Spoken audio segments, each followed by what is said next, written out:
Hi, so in this tutorial, we're going to do a couple of things. We're going to try and make a scrolly telling kind of New York Times style web page. We're also going to show you how to integrate some web search alongside some uploaded data to enrich your stories. So I come in here and find this fuel price data in Australia. The fuel prices are quite topical right now. The first thing I do is just create my story. We'll go and create the underlying compute infrastructure that I need and launch my environment. So this will take 45 seconds to a minute or so. So we'll just come back to you in a moment here. Okay, so once our environment is set up, we can simply start to talk to StoriBot.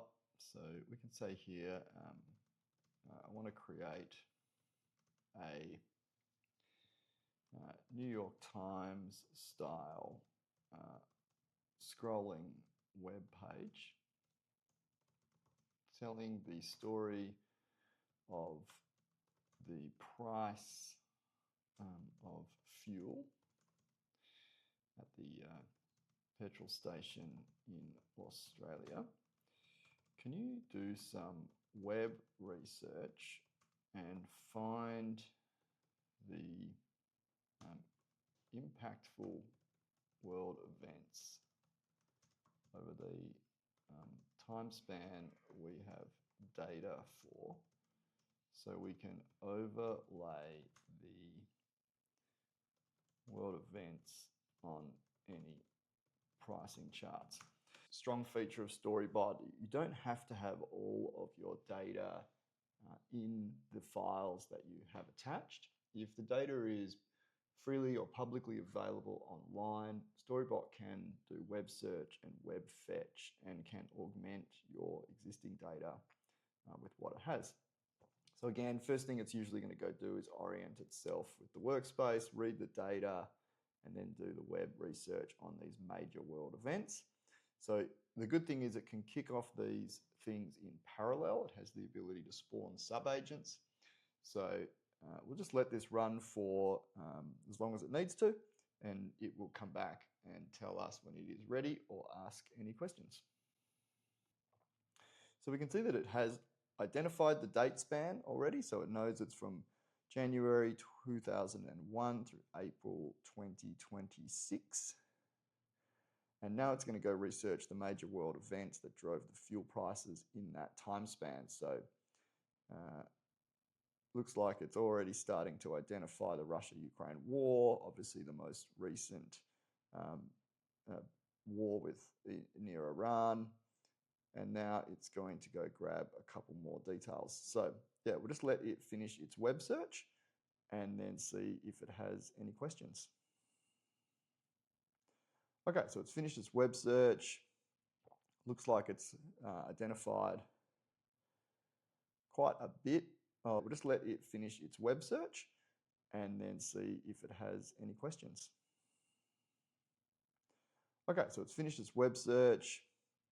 Looks like it's identified quite a bit of activity. It's been a busy 25 years. So 16 major annotation points. It's got its sources. We'll show you a little bit later how we use sources in StoriBot. And it's just asking for some clarification now. So Scrollama, GSAP, and D3, they're obviously kind of common JavaScript libraries for this kind of problem. Yeah, look, I think this is a great starting point. And we might go ask it to build the first version. Okay, so as it writes the file, it will just start to update here in the main area here. You will occasionally see these errors. Those errors are usually just transient. It's just one file was slightly out of sync with another. And as you can see here, it's just fixed itself up. So if you do see an error like that, just give it 8 to 10 seconds. In most cases, it will just sort itself out. And we can start to kind of see what's going on here. So it's pretty nice. It's given us like a cents per litre. Looks like unleaded petrol with a starting line there of 85 cents per litre. And then as we scroll through, we can see the September 11 events.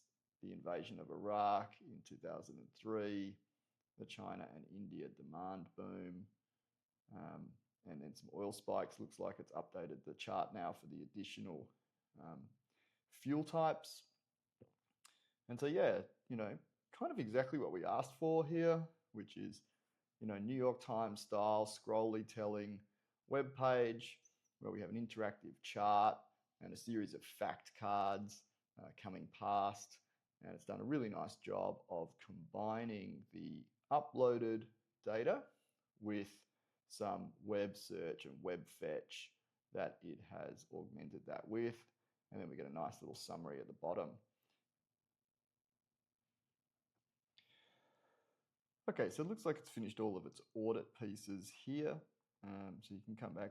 We've got a summary here of what it's done.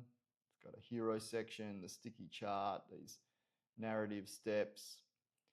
One of the real features of StoriBot is the data lineage and audit trail that we give you. So if you open this up and go to the audit tab here, you get three tabs in this card.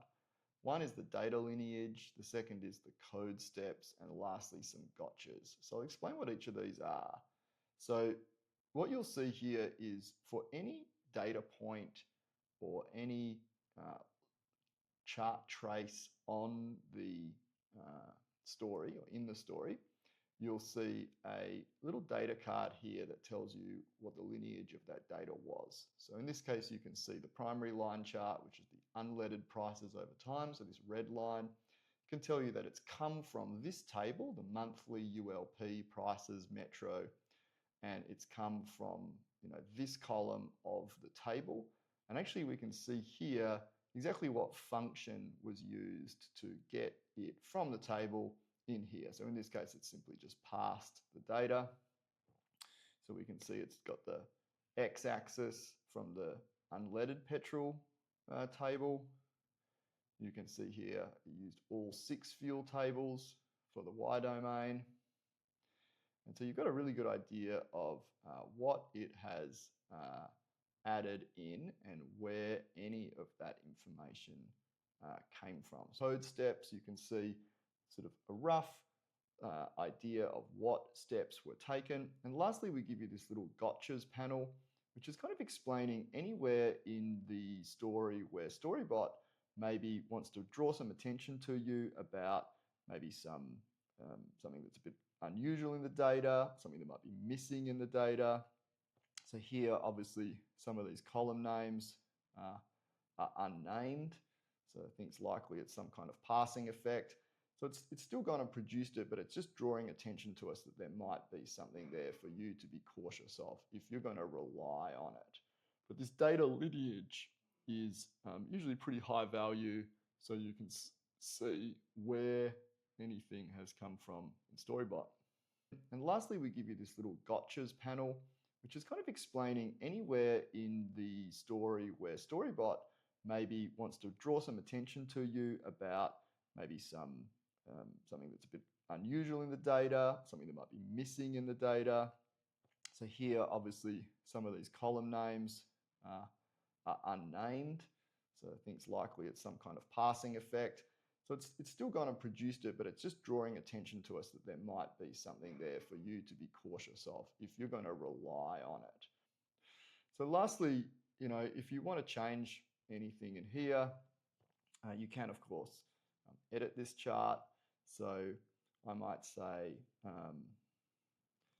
can you make this more of an oil and gas theme?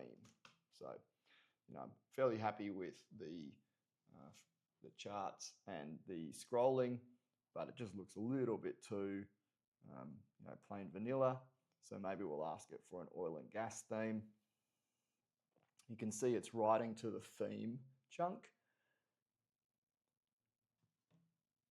And then as the theme is updating, we'll start to get the updates here in the main panel. So the first thing it will do is go update its theme, and then it will come and update the CSS and the other variables in the chart chunks.